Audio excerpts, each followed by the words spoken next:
Okay, there we go. What I'm here to do today is to talk to you about Women in Life Sciences. We're a startup, nonprofit, professional networking group for women in this space.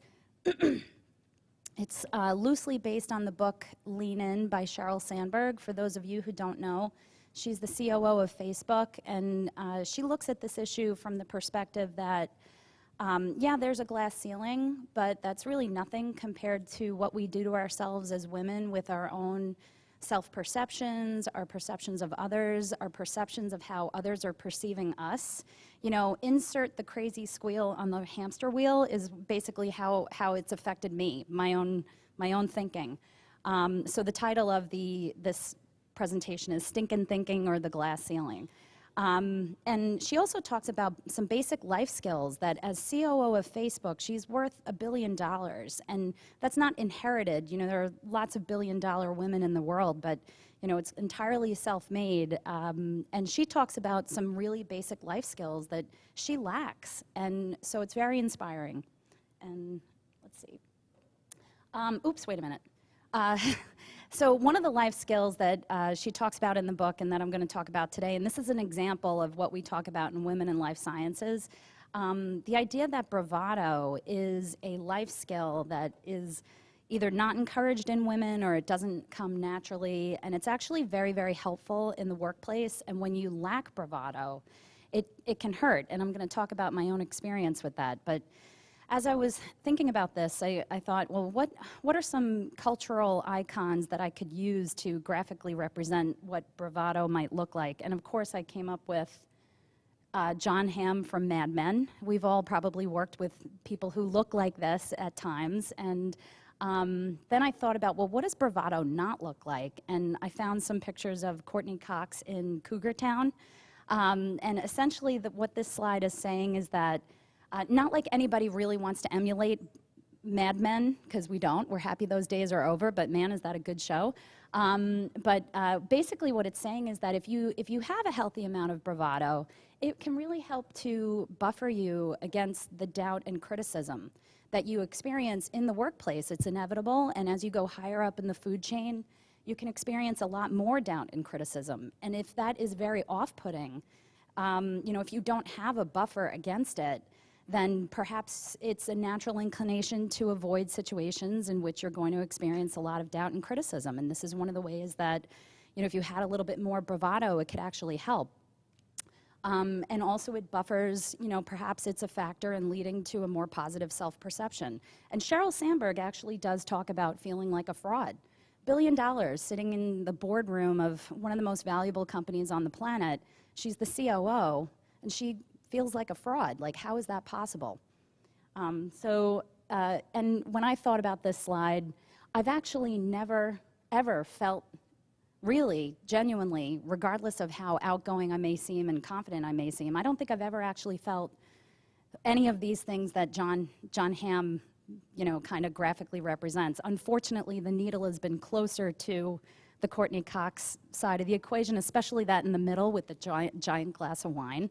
You know, these are some of the things that we talk about in Women in Life Sciences. So there was a study in the book that was done, or actually that Sheryl Sandberg cites in the book, that looked at a group of men that were underqualified for a role and a group of women that were actually overqualified for that very same role. And what the study looked at was how those groups represented themselves. And what was interesting was that what the study found was that if a man was 60% qualified, then he was very likely to represent himself as 100% capable and very confident, and then he would negotiate from that standpoint, like essentially negotiating from a position of power. That study found that the overqualified women were very, by and large, representing themselves as less than capable, or if at least not less than capable. There was hesitancy and things like, oh, I don't have enough experience, that's not what my degree is in, and they negotiate from that position of perhaps not as powerful. And I don't know if anybody heard the report that came out recently. After 10 years of men entering the nursing workforce, it is now statistically proven that men actually make more. And the thinking here is that it's not necessarily, maybe it's not because men are more valued, even though they are fabulous. And women in life sciences really, really appreciate men and men in the workplace. It may not be that. Maybe it's the women who are negotiating and these types of issues that are affecting them. So maybe it's not the glass ceiling and others placing limits on us. Maybe it's the limits we're placing on ourselves. And wow, my time is running out, so let me keep going. Before I go into my experience with this, one other thing she talks about in the book is the tiara syndrome, which many women suffer from. This is the idea that work, work, work, and work your fingers to the bone, do a great job, don't ask for much, just get the job done, do fabulous, and someone's gonna reward you. Someone will recognize you after the fact. In fact, someone will place a tiara on your head. And I identify with that, and now I'm going to talk very quickly about my career experience. I thought about what graphically represents my career, and I came up with the following graphics.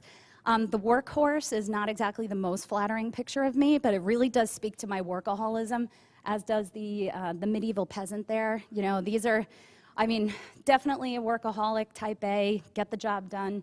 But it's the other two pictures that really talk about my flagship career experience in which I got in on the ground floor, spent 13 years through the exit plan, and I was essentially the grease for the wheel of this company. I was the behind the curtains, pulling all the levers. The impact that I actually did have was enormous. I'm not saying it was all on me, but I really truly believe they couldn't have done what they did without me. But I did it all quietly, and you know, I didn't tell anybody that that's what I was going to do ahead of time, so nobody really knew. Nobody placed a tiara on my head, and at the end of the day, after we were acquired, none of my potential partners or peers or anything really understood the role that I played. And it would be very easy for me to be bitter about that and be upset that, oh, you didn't recognize me, you didn't place a tiara on my head. When the truth of the matter is, what I really needed to do on day one when I was on that ground floor was make a forward statement in a bravado type fashion and say, here, look at the amazing things I'm going to accomplish for you. So that entire 13 years, I would have been in front of the curtain. I would have also subjected myself to potential doubt and criticism, which to this day I want to avoid. It's not fun, you know, and I still don't have the bravado that I feel that I need. And so in my sense, it really hurt me to not have bravado. It still hurts me to not have bravado.